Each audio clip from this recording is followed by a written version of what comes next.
छात्रों, आज हम गजानन माधव मुक्तिबोध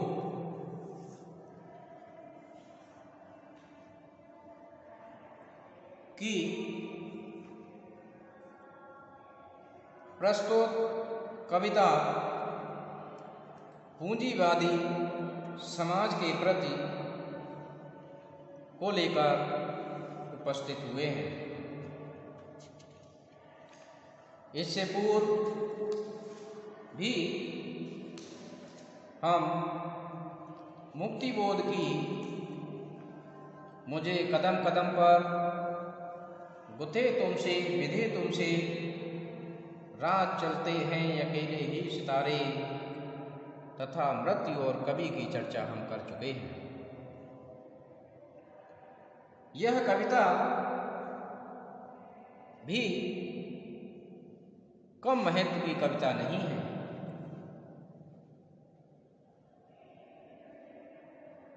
जहां एक तरफ गजानन माधव मुक्तिबोध की कविताएं अस्तित्ववादी दर्शन, लघु मानव की प्रतिष्ठा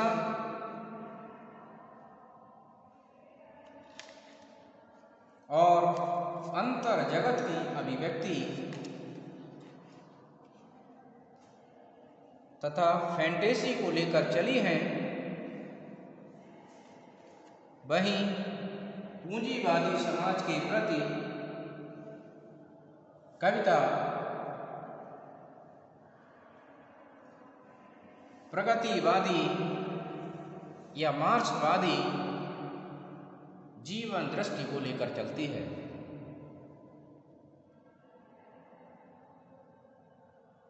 और इस कविता के माध्यम से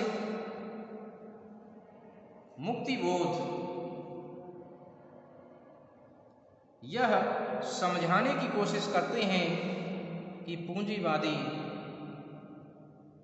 समाज केवल बौद्धिक विलासिता करता है।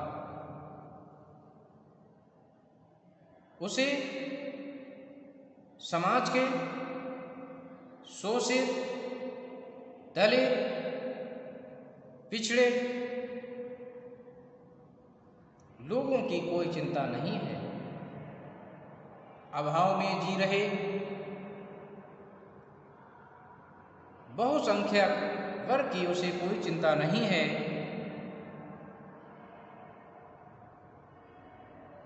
उसकी संवेदना छलावा और दिखावा मात्र हैं। उसमें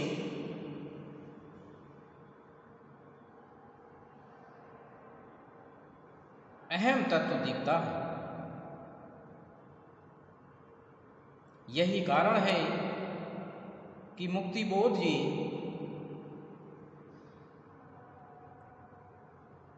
पूंजीवादी समाज के प्रति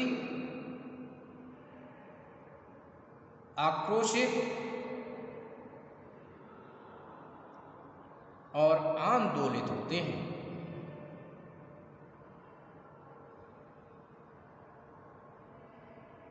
और उसी आक्रोशित भावनाओं और विचारों को इस कविता में आपने अभिव्यक्ति प्रदान की है। तो आइए छात्रों, हम लोग इसके विषय में जानते हैं कि इतने प्राण, इतने हाथ, इतनी बुद्धि, इतना ज्ञान, संस्कृति और अंतःशुद्धि,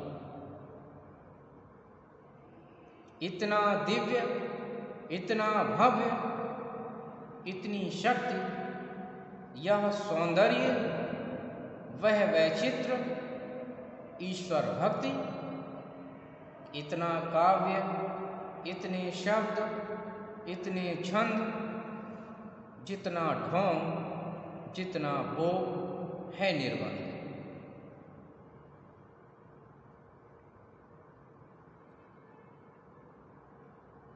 इतना गूढ़, इतना गाढ़, सुंदर जाल, केवल एक जलता सत्य दीने टाल।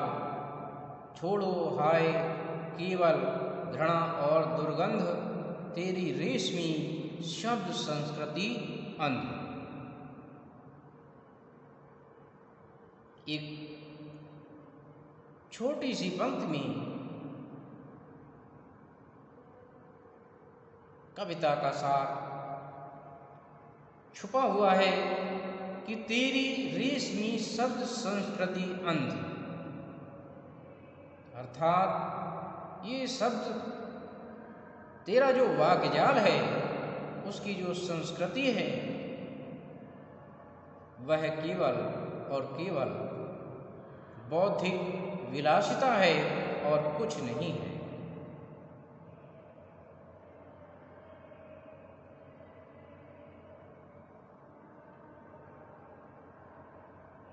क्योंकि पूंजीवादी समाज के पास इतने प्राण, इतने हाथ, इतनी बुद्धि, उसके संसाधनों की ओर संकेत करते हैं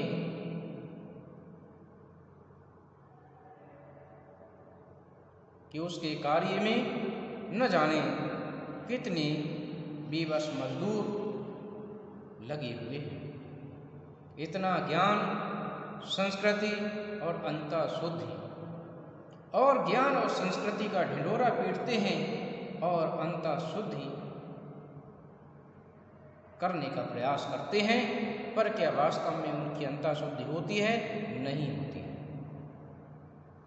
क्योंकि अंतःशुद्धि भावों और विचारों से होती है, और उनके भाव और विचार समाज के बहुसंख्यक वर्ग के प्रति अच्छी नहीं है। उनके पास दिव्यता है, भव्यता है, शक्ति है, सौंदर्य है, वैचित्र है और भक्ति का ढोंग है।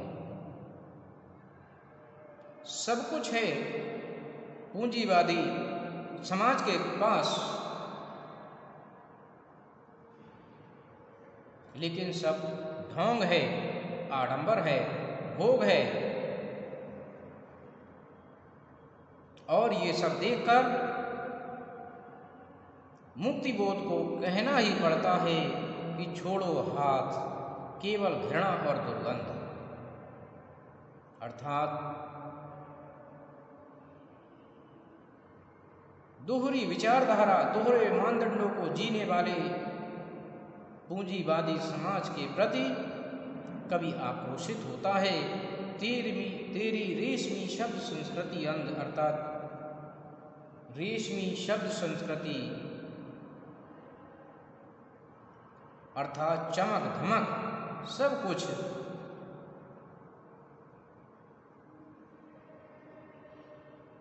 बेकार है, क्योंकि यह उपेक्षित लोगों के प्रति कोई अच्छा दृष्टिकोण नहीं रखती। देती क्रोध मुझको खूब जलता क्रोध, तेरे रक्त में भी सत्य का अवरोध, तेरे रक्त से भी घृणा आती तीव्र।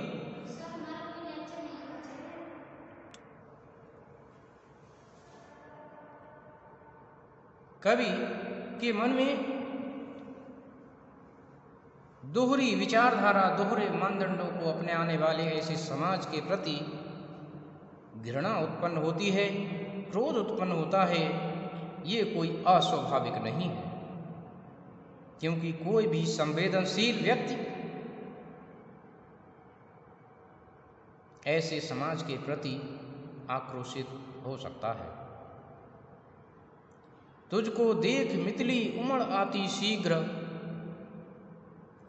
तेरे रक्त में भी घृणा आती तीव्र, तेरे रक्त से भी घृणा आती तीव्र, और तुझको देख मितली उमड़ आती शीघ्र।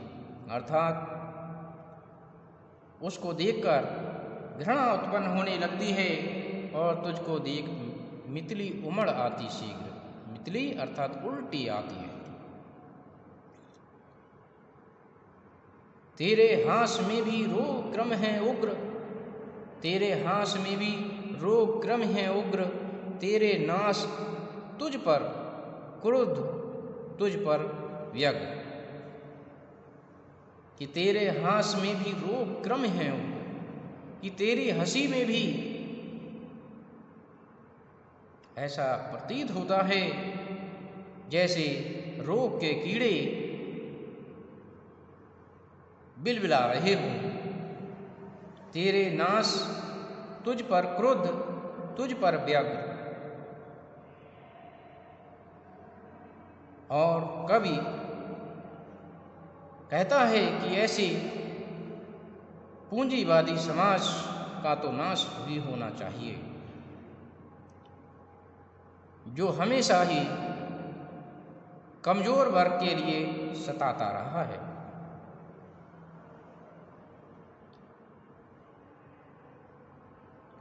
मेरी ज्वाल जन की ज्वाल होकर एक, अपनी उष्णता से धो चले अविवेक।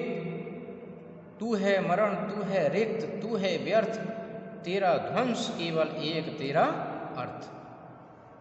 कि मेरी ज्वाल अर्थात ज्वाला अग्नि जन की ज्वाल होकर एक, अर्थात मेरी जो विचारधारा है उस विचारधारा को जन जन तक पहुंचना चाहिए और जन जन को उसे स्वीकार करना चाहिए और अपनी उष्णता से धो चले अविवेक।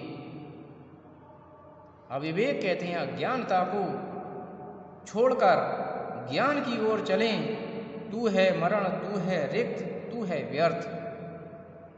अर्थात इस बात को जानें कि पूंजीवादी समाज व्यवस्था समाज के हित में नहीं है। कहीं ना कहीं इससे कमजोर वर्ग का अहित होता है और ऐसी व्यवस्था समाप्त होनी चाहिए। तेरा ध्वंस केवल तेरा अर्थ, अर्थात तेरा विध्वंस ही